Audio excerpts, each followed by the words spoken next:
One or two. No. Two maybe.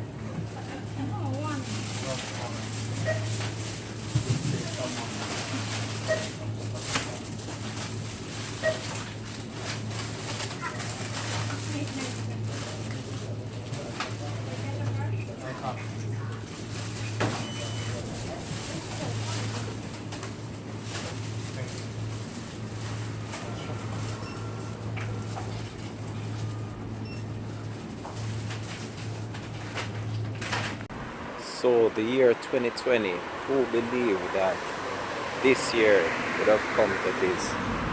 Trust me, it has been such a dramatic year, one that the world has never experienced before and still experiencing to date. I can tell you that it's just been one of the most serious time that the world has ever been through, and we have seen what's going on, and we just have to just hope for the best in this difficult time, you know.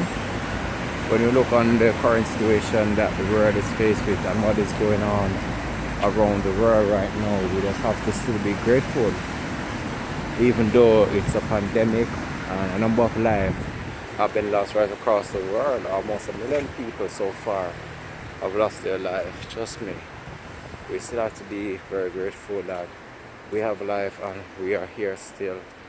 And I just hope that everyone is just keeping safe and just doing them thing, you know, in the best possible way there is. I know it's very challenging for many people, especially the students in certain countries who can't start back school just yet, and some schools have started back, some still struggling to keep up with the current situation of the pandemic itself. But when all goes, it's very hard for a certain situation to overcome right now, and with the current predicament that is going on, it's very challenging. I don't know when this will actually end, but what can we do? We just have to just still hope for the best and just continue to just live life and just try our very best to protect ourselves and just to maintain that composure and that strength in order to pull through this difficult time that we're going through. So bless up yourself, viewers, subs. Hope that you guys are doing alright. Much love and much respect goes out to you as always. And all Links TV. Peace out. Bless.